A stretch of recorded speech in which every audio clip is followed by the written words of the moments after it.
Fear doesn't always come from the dark. Sometimes, it waits in the mist, silent, watchful, and patient.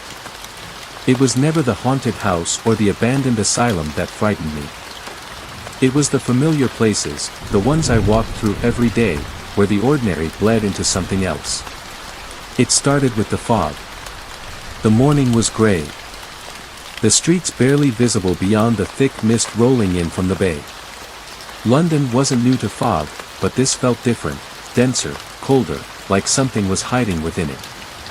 I was walking to work. My shoes clicking against the wet pavement. A Monday like any other, except for the silence. The usual city sounds, car horns, distant chatter. The rustling of newspapers, were swallowed whole by the mist. Then, the whisper. At first, it was faint, carried on the damp air. A name. My name. I stopped. Looked around. No one. I pulled my coat tighter, told myself it was the wind, and walked faster. But the whisper followed, weaving through the mist like a living thing. By the time I reached my office, my hands were trembling. Days passed, and the fog never lifted. It was as if the city had been swallowed whole. Others noticed, complained about the gloom, the endless dampness. But no one heard the whispers. No one saw the shapes. At first, they were flickers in the corner of my eye, brief movements that vanished when I turned.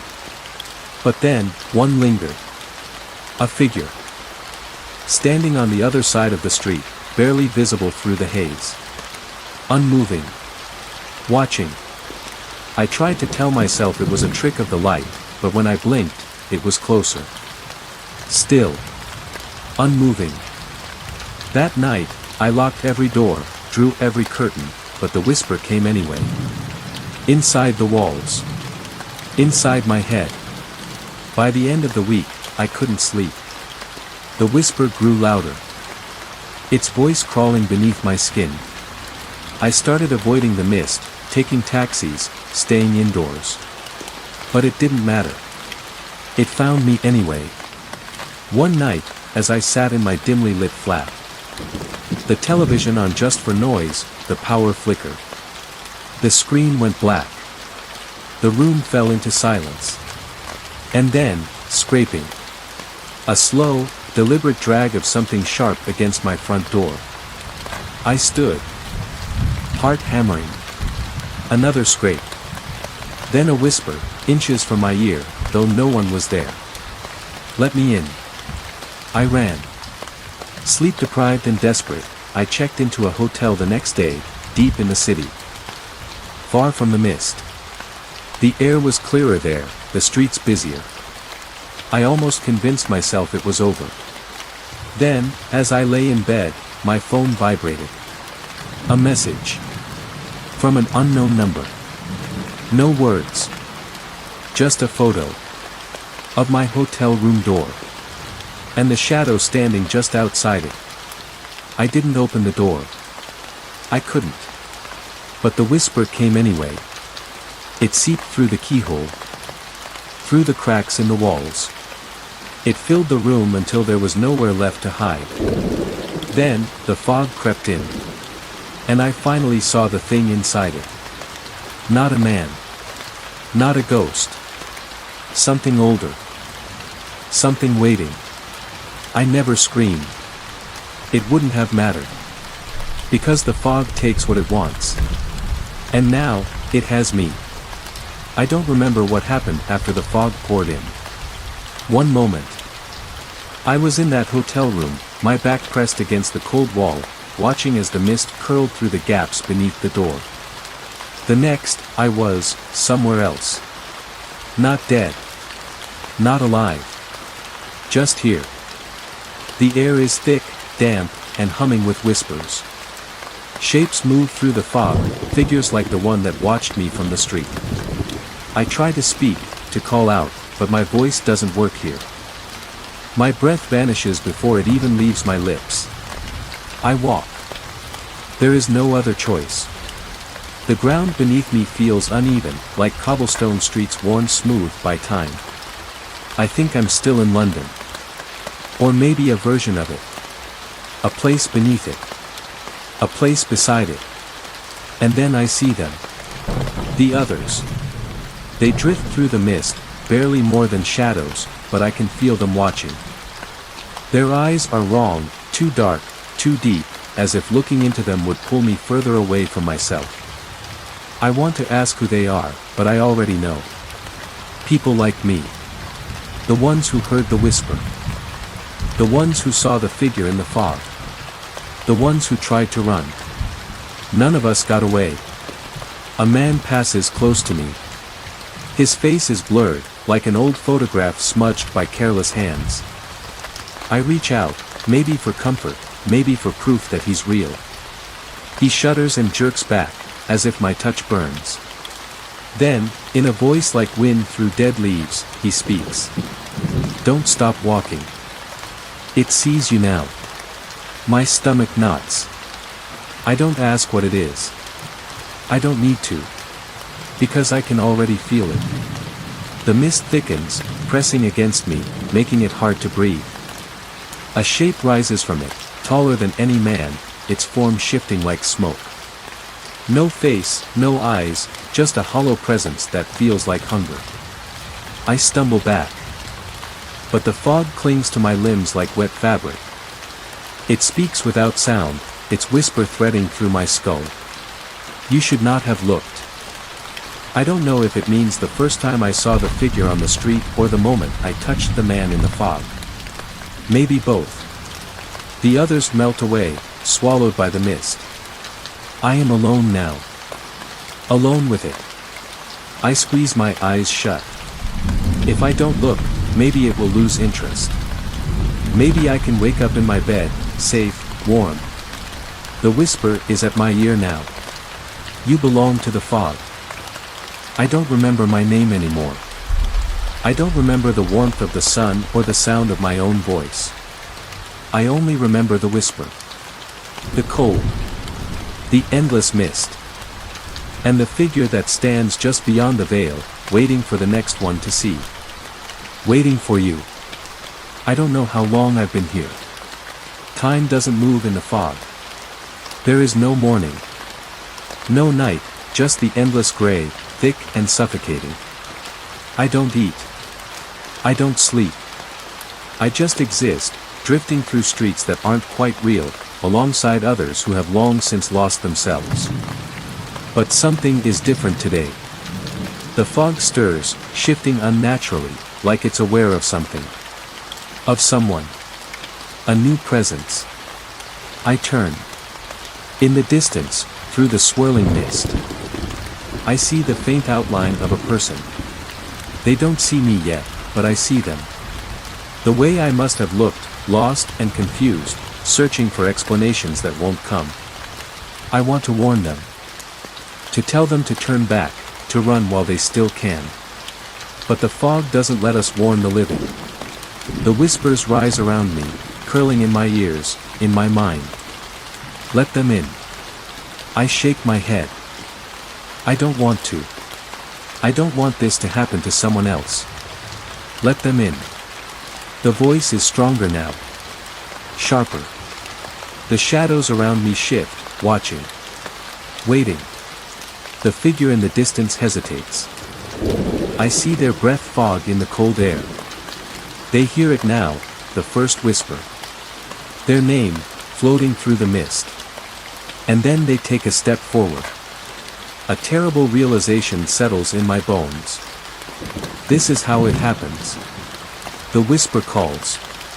The fog waits. And someone, always, steps inside. I understand now. I was never meant to escape. I was meant to replace the one who came before me. And now, it's my turn to wait. To whisper. To watch. And to take the next one. I don't know how long I stood there, watching them hesitate at the edge of the mist. Time here is not like it was before. It folds in on itself, stretches and contracts in ways that don't make sense. But I know this, I was once them. And now, they are next. The fog shifts, pressing against my back, urging me forward. I resist, but it's useless. I am part of it now. I am the whisper. Let them in.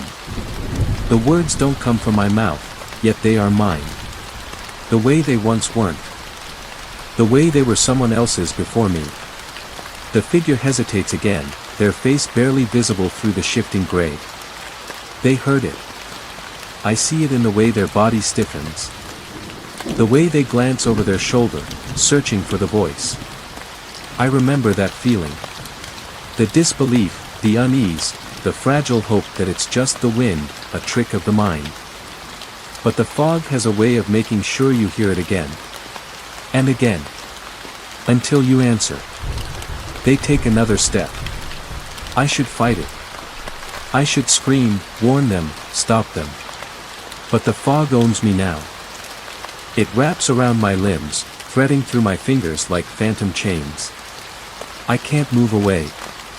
I can't even close my eyes. I can only watch. They walk deeper. Slowly, cautiously. The moment they cross the threshold, I feel it, something in the air shifting, clicking into place like the tumblers of a lock. One door closes. Another opens. The whispers swell. 1,000 voices sighing in satisfaction. The fog thickens, swallowing the space between us, and for the first time, the figure sees me. Their eyes go wide. It's the same look I had before. That sharp, terrible realization, too late, always too late. And just like that, I am free. No, not free. Replaced. The fog peels away from me like dead skin. My body feels lighter, less hollow. For the first time in an eternity, I can move freely. I step backward, and the mist does not pull me in. The figure ahead of me stares in horror as the whispers change direction. Curling around them now. They don't understand yet. But they will. The way I did. The way we all do. I stumble away, the fog thinning around me, dissolving into wisps. And then, cold air. Real air. A street. A sky. The sound of cars, voices, life. London. I'm back. But when I turn, the mist is still there. Hanging low in the alleyways, curling around street lamps, watching me. And somewhere inside it, a new whisper begins. A new voice, calling a new name. The cycle never ends. And I know, deep in my bones, that one day, the fog will call me again. Next time. I won't be able to run. I don't go near the mist anymore. It lingers in the places people don't notice, the narrow alleyways, the edges of street corners where the light doesn't quite reach. To everyone else, it's just London weather, a harmless bit of gloom. But I know better. I see the way it moves when no wind stirs. The way it waits. Sometimes. I hear whispers when I pass by a particularly dense patch of fog. Not my name, not anymore. But someone else's. A new name. A new victim. And each time, I walk faster. I should warn them. I should tell the world what's hiding in the mist, what it wants. But the truth is, no one listens until it's too late. And worse, the fog isn't finished with me. It started small. A chill in my apartment, a creeping dampness that no amount of heat could chase away. The feeling of being watched, even in my own home. Then came the dreams. Thick. Rolling fog stretching endlessly before me. Shadows moving just beyond my vision.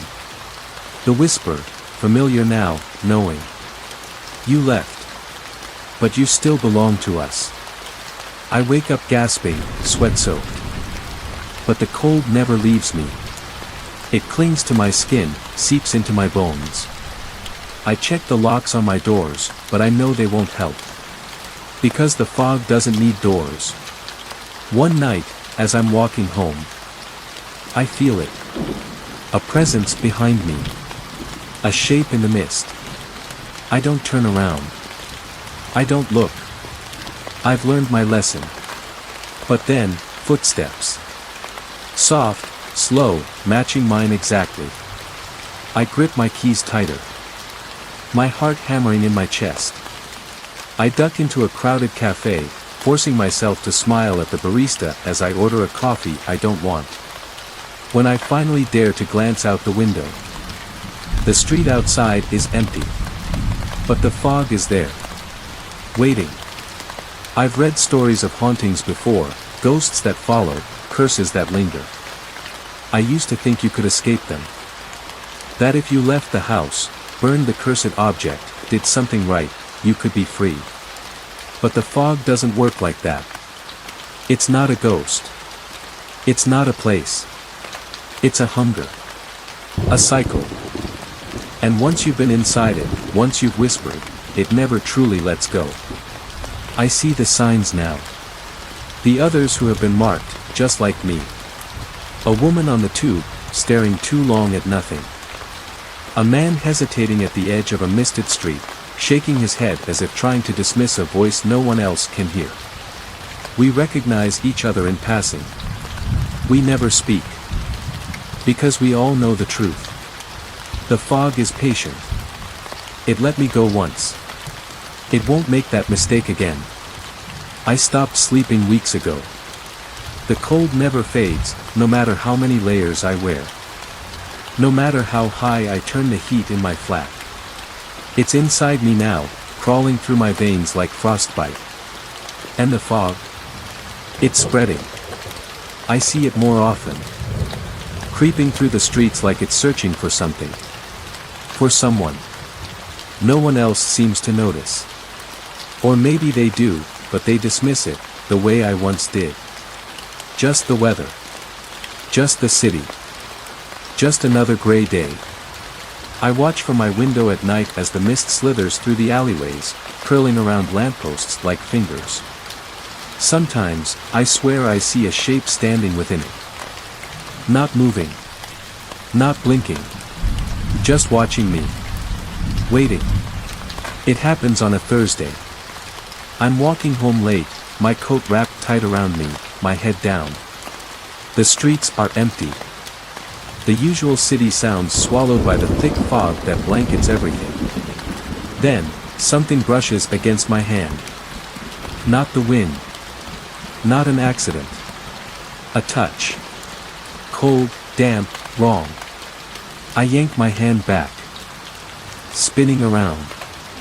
No one. Just the mist, thick and unmoving. But I know what I felt. It reached for me. It's tired of waiting. The whispers started again last night. I woke to the sound of my name.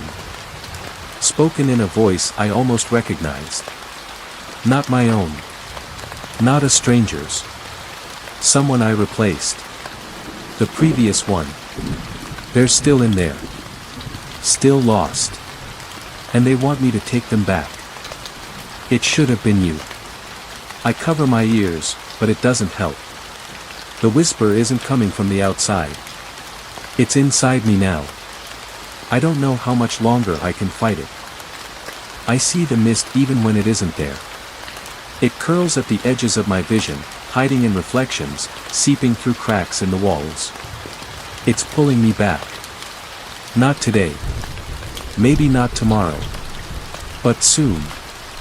I can already feel my body growing heavier, my breath turning to vapor even in warm rooms. The boundary is thinning, the line between here and there fading like the last traces of morning fog. And one night, I won't wake up in my bed. I'll wake up in the mist. Trapped. Lost. Watching. Waiting.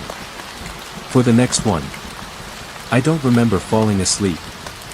But I wake up in the fog. Not my bed. Not my flat. Just, gray.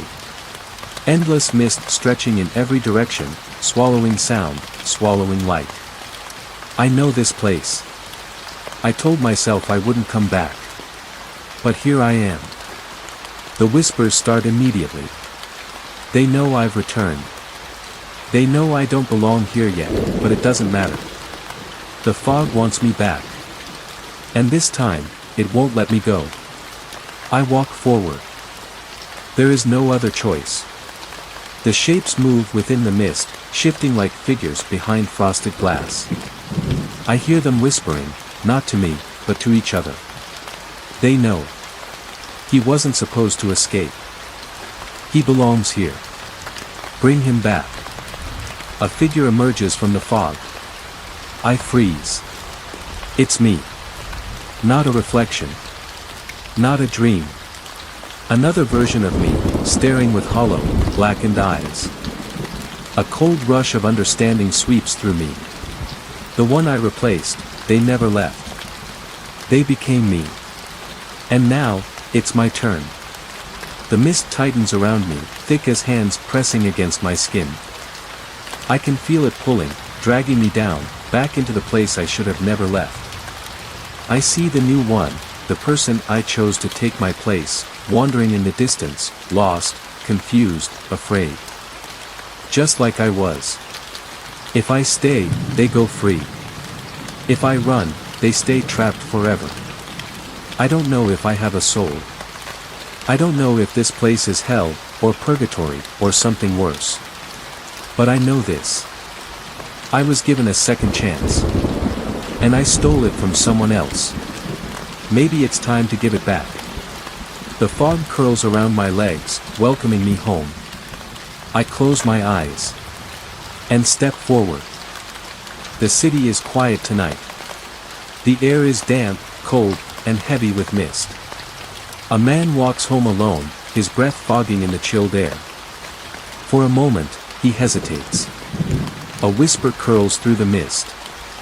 So faint it might just be the wind. He shakes his head, dismissing the unease, and keeps walking. Somewhere, just beyond the veil of fog, something watches. Something waits. And the cycle begins again.